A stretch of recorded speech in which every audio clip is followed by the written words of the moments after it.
ఓం శ్రీ వెంకట పూర్ణానంద రక్షానందనాథాయ నమః. విద్యార్థులందరికీ కూడా శుభాభినందనలు. చక్కగా పాఠాలను వింటూ మీ అభిమానాన్ని మరియు ఆసక్తిని కామెంట్ రూపంలో తెలియజేస్తున్నారు. చాలా చాలా ఆనందదాయకంగా ఉంది.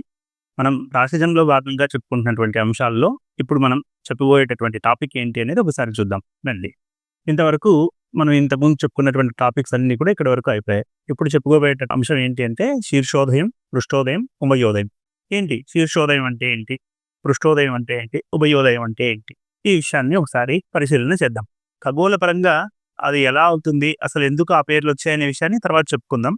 ఇప్పుడు చెప్పుకుంటే ఎక్కువ కన్ఫ్యూజన్ అవుతుంది కాబట్టి ప్రస్తుతానికి ఆ యొక్క కారకత్వాలు మాత్రమే మనం చెప్పుకుంటున్నాం. కారకత్వం వెనకాల ఉన్నటువంటి రహస్యం, ఖగోళ రహస్యం తర్వాత చెప్పుకుంటాం. ప్రస్తుతానికి ఏంటి అంటే కారకత్వం, రాశి యొక్క కారకత్వాలు చెప్పుకుంటూ అందులో భాగంగా మనం ఇప్పుడు శీర్షోదయ రాశులని వేటిని అంటారు, పృష్ఠోదయ రాశులని వేటిని అంటారు, అదేవిధంగా ఉభయోదయ రాశి అని దేన్ని అంటారు, ఈ విషయాన్ని తెలుసుకునేటువంటి ప్రయత్నం చేద్దాం. ఇక్కడ మనకి శీర్షోదయము అంటేనే ఆ యొక్క పదంలోనే అర్థమైపోతుంది.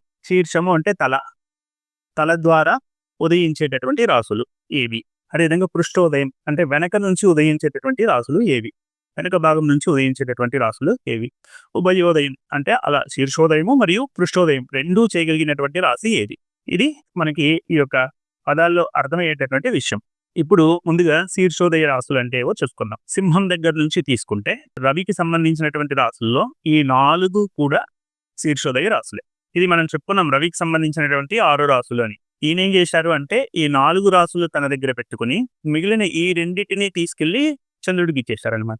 కాబట్టి శీర్షోదయ రాశులు తీసుకున్నప్పుడు ఏమవుతుందంటే సింహం, కన్య, తుల, వృశ్చికం, ధనస్సు, మకరాన్ని ఆయన పృష్ఠోదయ రాశుల్లో కలిపేశారు. కాబట్టి ఈయన చంద్రుడు ఏం చేశారంటే తనకున్నటువంటి 2 రాశుల్ని ఈయనకి ఇచ్చేశారు. ఆ 2 రాశులు ఏవి అంటే మిథునము, తర్వాత కుంభము.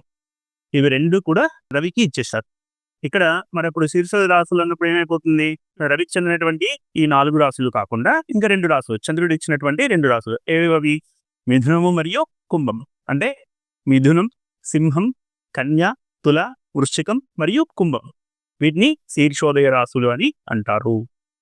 తర్వాత పృష్ఠోదయ రాశులు అంటే ఏంటి, ఇక చంద్రుడికి సంబంధించిన 2 రాశులు ఏదైతే ఉన్నాయో వాటిని పృష్ఠోదయ రాశులు అని అంటారు. అంటే చంద్రుడి యొక్క భగ్నార్థంలో ఉన్నటువంటి రాశులు. అందులో ఏవేవి అంటే ఈయన ఆల్రెడీ ఈయనకున్నటువంటి 6 రాశుల్లో 2 రాశులు ఇచ్చేశారు. ఏవేవి, మిథునం ఇచ్చేశారు, కుంభం ఇచ్చేశారు. ఇంకా ఈయనకు మిగిలింది ఏంటి, కర్కాటకము, వృశ్చికము, మేషం. ఈ 3 కాకుండా ఇంకా 2 రాశులు ఎవరి దగ్గర నుంచి తీసుకున్నారు, రవి దగ్గర నుంచి తీసుకున్నారు. ఏవేవి, ధనస్సు మరియు మకర. ఇక్కడ చూడండి, అందుకోసమే మేషం, వృషభం, కర్కాటకం, ధనస్సు మరియు మకర, ఈ 5 రాశుల్ని ఏమంటారంటే పృష్ఠోదయ రాశులు అని అంటారు. అంటే వెనక నుంచి ఉదయించేటటువంటి రాశులు అని అంటారు. ఇక ఒకటి మిగిలిపోయింది, ఏంటది, మీనం. ఇక్కడ చూడండి, ఈయన మాత్రం 5 తీసుకున్నారు, ఈయన ఖాతాలోనేమో 6 ఉన్నాయి. ఇక మిగిలిపోయినటువంటి ఒక రాశి ఏదది అంటే మీనం. దీన్ని ఉభయోదయ రాశి అని అంటారు. మనం మీనం రాశికి చూపించేటటువంటి గుర్తులు గమనిస్తే 2 చేపాకారాలు, 2 మత్స్యాకారాలు వేస్తారు. ఒకటి ఇటువైపు ఉంటే ఒకటి ఇటువైపు ఉంటుంది. దాన్ని బట్టి మనం అర్థం చేసుకోవచ్చు. దీనికి ద్విస్వభావ రాశి ఇది. దీనికి 2 రకాలమైనటువంటి దిక్కులు కూడా పనికొస్తాయి అని. అలాగా ఈ మీనాన్ని మాత్రమే అంటే ఉభయోదయ రాశి అని అంటారు. ఇక్కడ దీనివల్ల అసలు ఇది తెలుసుకోవడం వల్ల ఏంటి ఉపయోగం, ఇక్కడ కన్ఫ్యూజన్ అయ్యి లేదండి.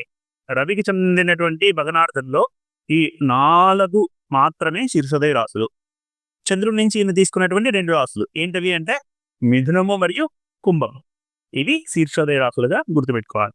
ఇక పృష్ఠోదయ రాశులు తీసుకున్నప్పుడు చంద్రుడికి ఉన్నటువంటి 6 రాశుల్లో ఆల్రెడీ ఆయన మిథునము, కుంభము ఇచ్చేశారు కదా.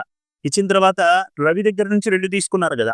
ఆ 2 ఏంటి అంటే ధనస్సు మరియు మకరం, ఈ 2 తర్వాత ఈయనకున్నటువంటి 3, మొత్తం 5 రాశులు పృష్ఠోదయ రాశి. అర్థమైంది కదా. ఇక మిగిలిపోయినటువంటి మీనం ఏదైతే ఉందో అది ఉభయోదయ రాశి. ఇలా గుర్తుపెట్టుకుంటే సరిపోతుంది. సరే, ఈ విషయం తెలుసుకోవడం వల్ల మనకు వచ్చే ఉపయోగం ఏంటి, అసలు శీర్షోదయ రాశి అయితే ఏంటి, పృష్ఠోదయ రాశి అయితే ఏంటి, ఉభయోదయ రాశి అంటే ఏంటి, ఈ విషయం తెలుసుకోవడం వల్ల మనకు జ్యోతిష ఫలిత భాగంలో ఏమైనా ఉపయోగం ఉందా.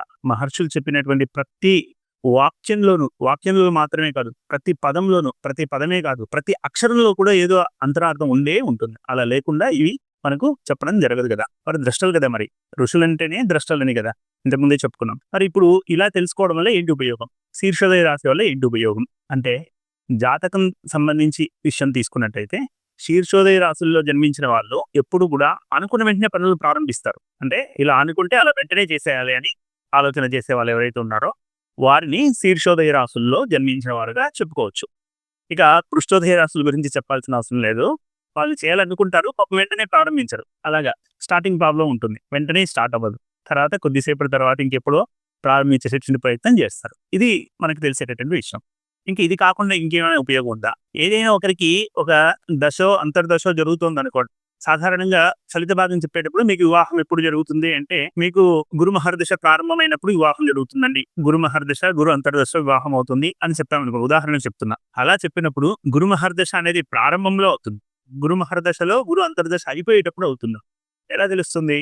శీర్షోదయ రాశుల్లో గురువు ఏమైనా ఉంటే, అంటే ఉదాహరణకి బృహస్పతి ఆయన జన్మ జాతక చక్రంలో సింహంలో ఉన్నారనుకోండి. సింహం అనేది ఏమైంది మనకి? శీర్షోదయ రాశి అయ్యింది కదా. సింహం అనేది మనకి శీర్షోదయ రాశి అయ్యింది. శీర్షోదయ రాశిలో బృహస్పతి ఉన్నారు కాబట్టి ఆయనకు గురు మహర్దశలో వివాహం జరుగుతుంది, గురు అంతర్దశలో వివాహం జరుగుతుంది అంటే ప్రారంభమైన కొన్ని రోజుల్లోనే ఫలితం ఇచ్చేస్తుంది అని. అదా కాకుండా గురువు ఏమైనా పృష్ఠోదయ రాశిలో ఉన్నారనుకోండి. ఉదాహరణకి ధనస్సులో ఉన్నారనుకోండి. ధనస్సు మనం ఇక్కడ ఆల్రెడీ చెప్పుకున్నాం, పృష్ఠోదయ రాశి అని కదా. అలా బృహస్పతి ధనస్సులో ఉన్నారనుకోండి. ఆయన జాతక చక్రంలో బృహస్పతి ఇచ్చేటటువంటి ఫలితం ఏదైతే ఉందో అది ప్రారంభంలో ఇవ్వకుండా అంత్యంలో ఇస్తారు అనే విషయం మనము తెలుసుకోవచ్చు. కాబట్టి ఆ విధంగా దశాంతర్దశలకు సంబంధించినటువంటి విషయాల్లో ఫలితం ఎప్పుడు ఇస్తుంది అనే విషయం తెలుసుకోవడానికి కూడా ఈ యొక్క శీర్షోదయ పృష్ఠోదయ రాశులకు సంబంధించినటువంటి వివరణ తెలుసుకోవడం ద్వారా మనకి ఆ యొక్క ఉపయోగం అనేది లభిస్తుంది. అంతేకాకుండా ఎవరైనా ఏదైనా ప్రశ్న అడిగినప్పుడు ఆ ప్రశ్న త్వరగా అయిపోతుందా లేదా? ఉదాహరణకి ఏదో ఒక పనిని ప్రారంభిస్తున్నానండి, ఈ పని త్వరగా అవుతుందా లేదా? ఆయన అడిగినటువంటి సమయానికి పృష్ఠోదయ లగ్నం అయిందనుకోండి, త్వరగా అవ్వదండి, కొద్దిగా ఆలస్యం అయ్యే అవకాశం ఉంది. తర్వాత మిగిలింది ఎన్ని రోజులు అనేది మళ్ళీ తర్వాత మనం ప్రశ్న భాగం చెప్పుకునేటప్పుడు ఇంకా వివరంగా చెప్పుకున్నాం. అలా కాకుండా శీర్షోదయ రాశిలోనే సంబంధించినటువంటి లగ్నంలోనే ఆయన ప్రశ్న అడిగారు అనుకోండి, ఏం కంగారు పడాల్సిన అవసరం లేదు. మీ యొక్క పని మీరు అనుకున్న వెంటనే త్వరగా ప్రారంభించడము, త్వరగా పూర్తి చేయడం కూడా అవుతుంది. అంటే ఇక్కడ మనం గుర్తుపెట్టుకోవాల్సింది ఏంటి? జాతక భాగంలోనూ ఉపయోగపడుతుంది, ప్రశ్న భాగంలోనూ ఉపయోగపడుతుంది, ముహూర్త భాగంలోనూ ఉపయోగపడుతుంది అనే విషయం బాగా గుర్తుపెట్టుకోవాలి. జాతక భాగంలో ఎక్కడ ఫలిత నిర్ణయం చేసేటప్పుడు ఎప్పుడు దశాంతర్దశల్లో దశ యొక్క ప్రారంభంలో ఫలితమిస్తుందా, అంత్యంలో ఫలితమిస్తుందా అనే విషయం తెలుసుకోవడానికి ఈ విషయం ఉపయోగపడుతుంది. అలా కాకుండా ఇక ముహూర్తానికి సంబంధించిన విషయంలో ఆ పెట్టినటువంటి ముహూర్తం శీర్షోదయ రాశ లేకపోతే పృష్ఠోదయ రాశ అనే విషయాన్ని గమనించినట్లయితే, అంటే దానికి సంబంధమైనటువంటి లగ్నం అనే విషయాన్ని గమనించినట్లయితే, ఇదంతా కూడా ప్రాథమిక విషయమే. అలా గమనించినట్లయితే ఆ పని అనుకున్నటువంటి ముహూర్తం, పెట్టుకున్నటువంటి ముహూర్తం ఏదైతే ఉందో అది త్వరగా అవుతుందా, ప్రారంభించిన పని కొద్దిగా ఆలస్యం అయ్యి తర్వాత పూర్తవుతుందా అనే విషయం తెలుసుకోవడానికి ఉపయోగపడుతుంది.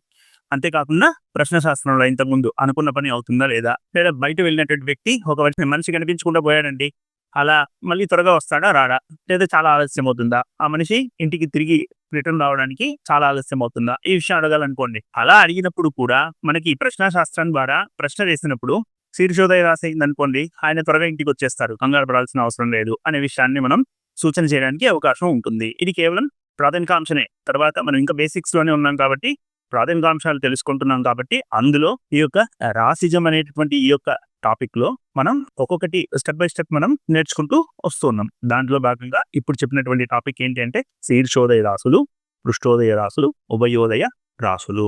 ఉభయోదయం అన్నప్పుడు మీనం అనేది మాత్రమే గుర్తుపెట్టుకోవాలి. ఈ మీనం అనేది 2 రకాలుగా కూడా పనిచేస్తూ ఉంటుంది అని. మీకు ఈ టాపిక్ బాగా అర్థమైందని భావిస్తున్నాను. నేటి ప్రశ్న, శీర్షోదయ రాశులు అని వేటిని అంటారు? ఓం శ్రీ వెంకట పూర్ణానంద లక్షానందనాథాయ నమః. శ్రీ మాత్రే నమః. ఇప్పటి వరకు జరిగిన పాఠాలలోని శ్లోకాలను PDF రూపంలో అందించడం జరిగింది. లింక్ కోసం డిస్క్రిప్షన్లో గమనించగలరు.